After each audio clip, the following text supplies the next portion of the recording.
Arsenal prepare an offer for Ruben Neves. It seems that the Portuguese international midfielder Ruben Neves has attracted the interest of Mikel Arteta. So today we will get the latest on his potential Arsenal transfer. Also, has Daniel X submitted a new takeover bid for Arsenal? Does Edu Gaspar want Alexander Isak? Join me as we discuss all things Arsenal in today's video.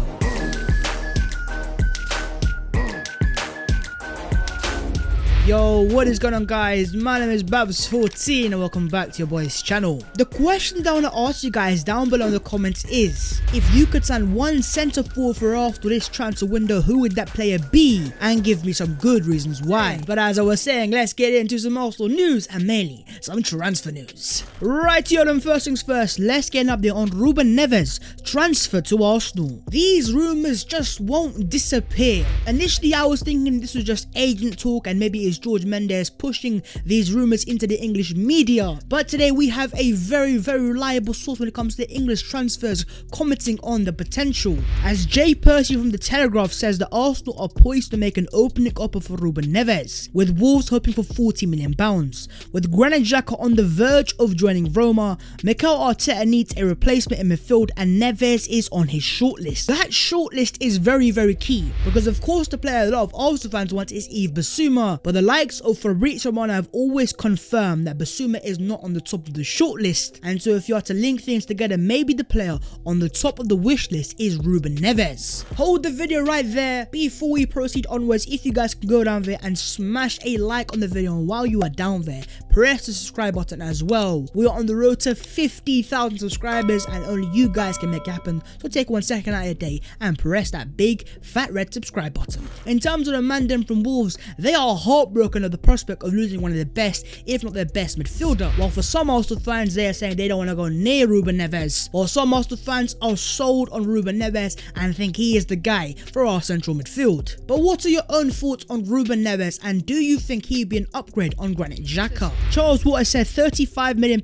Wolves are looking for Ruben Neves. I'm not sure Arsenal are keen on paying that, and that's where these talks are going on with the club at the moment. Can you get a low valuation? £35 million for Ruben Neves, the Portuguese international. It's a lot of cashola. He also says, I certainly think Arsenal will look to get that price down if they can. If Wolves aren't going to budge on that, then maybe that's the price Arsenal are going to have to pay. Now this is where Arsenal are in a sticky dilemma, because another player that they could sign for £35 million is Yves Bissouma, and so Mikel Arteta has got to ask himself, what do I want? Do I want a more mobile midfielder who's very press resistant in Yves Bissouma, or do I want a less mobile midfielder very similar to Granit Xhaka but better than Bissouma on the ball itself? Out of Bissouma and out on Ruben Neves, who are you guys picking? I myself am going to lean towards the path of the Malian international, man like Yves. Xhaka is steps away from joining Roma. Total agreement with Arsenal is very close. The objective is to close before the weekend, from a tier 1 Roma source. So it seems like Granit Xhaka is on his way to Rome to link up with man like Jose Mourinho. Now I have no issues with Xhaka leaving Arsenal. My only concern in this transfer is the amount of money that Arsenal are getting reportedly for the player, because rumours are circulating around 20 million euros, which look,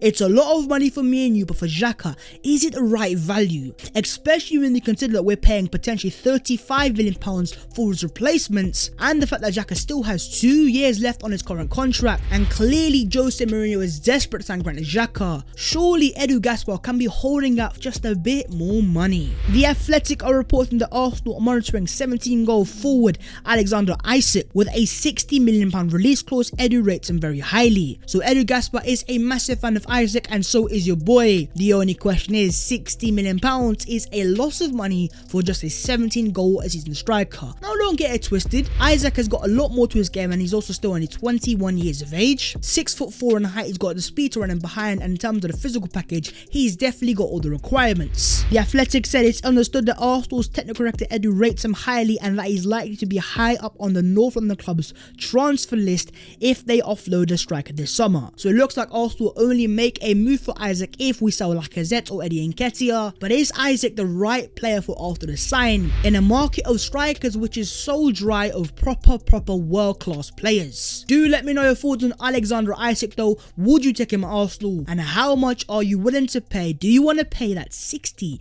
million release clause? It's a lot of money, I ain't gonna lie. Moving on, let's discuss Daniel Ek's second takeover bid. The Swedish billionaire, the owner of this Spotify, who wants to buy Arsenal and is an Arsenal fan. According to Sami Mokbul today, the Swedish billionaire Daniel Ek will launch another Arsenal takeover bid, with the Spotify CEO prepared to offer more than £2 billion after his £1.8 billion proposal offer was rejected by the Cronkies family last month. A man said over £2 billion, that's a lot of money. Imagine the amount of Eve Basumans you could buy for that. They also claim an offer of an extra £300 million may well test the Cronkies' resolve, despite an insistence that the club is not for sale. And say whatever you want about Arsenal, but we are declining as an institution. We are no longer a Champions League club, we are no longer a European club. And so if Daniel Ek ever wants to buy Arsenal, this is the lowest value we're ever gonna get. And this is very positive news for Arsenal fans that want to see a takeover, because the fact that Daniel Ek is making another offer to the Cronkies says to me that he is desperate to buy Arsenal, and the more money that Daniel Ek puts on the table to the Cronkies, the more likely they are to accept. The Mail also claims that sources close to Ek's camp have disclosed a second bid north of £2 billion is being readied, and they are not going anywhere and want to get the deal done. Club insiders have admitted they are waiting for a second offer. And lest we forget, of course, the likes of Patrick Vieira, Titi Henry, Dennis Bergkamp, all part of this bid as well. Now, I am not sure if the Cronkies will reject or accept, but if they are to reject, the pressure is on them to spend the money in the transfer window, because when you make big money, serious transfers, that's the best way to get fans not back on their side, but at least believing that our team can progress to an extent. But let's just say the Cronkies are not to sell this summer. How much money do you want to see them spend on the Arsenal team this summer transfer window? And don't be like, these men are rich, they're worth billions and billions of pounds. As per The Athletic UK, Marcelo Sobito, who has 1 year left on his contract, has given no suggestions that he will renew, and a transfer fee of €15 million should do the trick. €15 million for Marcelo Sobito. Arsenal, wake up wherever you are and get all over this deal, because Marcelo Sobito from RB Leipzig is a fantastic player. He is a true baller, and he is a goal-scoring, attacking, creative midfielder, exactly the profile that Arsenal require. At 27 years of age and at €15 million, this is a bargain that Arsenal should be all over. But is Marcelo Sobito a player that you want to see at Arsenal? Let me know your thoughts down below. It looks like Willian has brought himself a house in Orlando, Florida, and so a lot of Arsenal fans are linking two and two together, and they think this is the end of Willian, and that he's going to go to America, he's going to the MLS. But as Chris Wheatley has pointed out here, Willian bought a house in Orlando over 2 years ago when he was still playing for Chelsea. He bought the house because his family loves the United States. While his future at Arsenal remains uncertain, it is unrelated to an imminent transfer. That just dampens the mood. I thought Willian was going to America. I was getting gassed for 1 second. And so calling any clubs around the world, if you want an assist king, Brazilian international, world-class, Premier League winning winger, then Willian is your guy. Start calling up Edu Gaspar and take him away.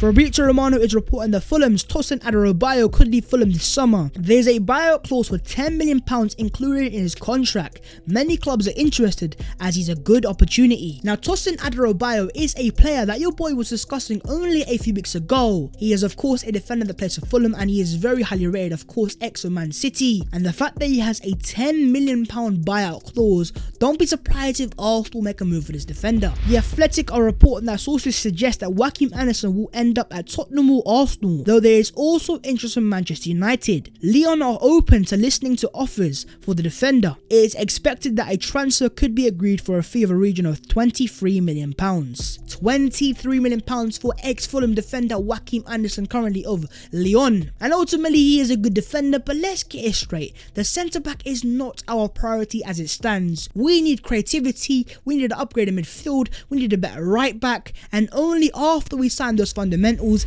then you can go for a centre back, and if the player is Joachim Andersen, then so be it. But if you could sign one centre back for Arsenal this summer, who would you sign? And you know what, don't be realistic, because we're Arsenal Football Club and the Cronkies, they should be spending the money. And moving on to the other Arsenal news today. First things first, man like Ainsley Maitland-Niles, a update on his future. Chris Wheatley is reporting that Ainsley Maitland-Niles' situation is being closely monitored by Crystal Palace, who have made inquiries for the Arsenal man. Ainsley Maitland-Niles to Crystal Palace is a transfer that I think is quite realistic. Ultimately, as much as I would love to see him thrive at Arsenal, especially as a right back, he has made his mind up. Fofty wants to play in the central of midfield. Now Ainsley himself has said, I want a decision, I want some clarity. I would like some kind of indication of what is happening, where they Arsenal see me. If it works out, it works out. If it doesn't, then kiss Arsenal goodbye. So Ainsley is saying, Arsenal, let me know what you want from me, and if you want me to go, then I'm on my way out. But what do you guys make of Ainsley Maitland-Niles? And is he a player that you want to see Arsenal keep, or are you going to cash in to the asset instead? And if so, what price are you looking for? Exclusive, the 6 English clubs which signed up for the now abandoned European Super League project earlier this year have agreed to pay a combined sum of just over £20 million as a part of a settlement with the Premier League that will be announced later today. Now Arsenal fans, don't panic, because this does not affect our transfer budgets. As it's been confirmed here, owners of Man United, Liverpool, Spurs and Arsenal will pay the fines themselves rather than from the club's coffers, awaiting news from Chelsea and Man City. So Stan Kroenke will pay the fines for the Super League, and rightly so, he's the one who signed up for it. But forgetting about the fine, Stan, if you want to spend money on your club Arsenal, then that would be massively appreciated. You know, the likes of Jackie Grealish for you, it's light change, so go and make it happen, please. Show some ambition. Chris Wheatley with an exclusive says that Arsenal defender Dan Ballard will spend next season on loan in the Championship. However, the highly rated midfielder Charlie Patino will be integrated into the first team and feature more regularly for the under-23s. It looks like Dan Ballard is on his way back to the Championship, and that's things you love to see. But while we are on the topic of loan Arsenal players, are there any players in the current Arsenal first team, youngsters or maybe even experienced players, that you want to see Arsenal learn for next season? And if so, who are the players? Name and shame down below in the comments. Well, there you guys go, that is the video there and there. If you have enjoyed, then smash a like on the video, and also while you're down there, hit that subscribe button as well. Please do follow your boy on them social medias, especially on the Instagram. I'm trying to hit 10,000 followers there, so the links will be down below in the description. That was the latest Arsenal news today. I hope you have enjoyed as always. And yeah, in terms of Arsenal, the transfer window is now officially open, so it's time to sign some players. I will see you soon.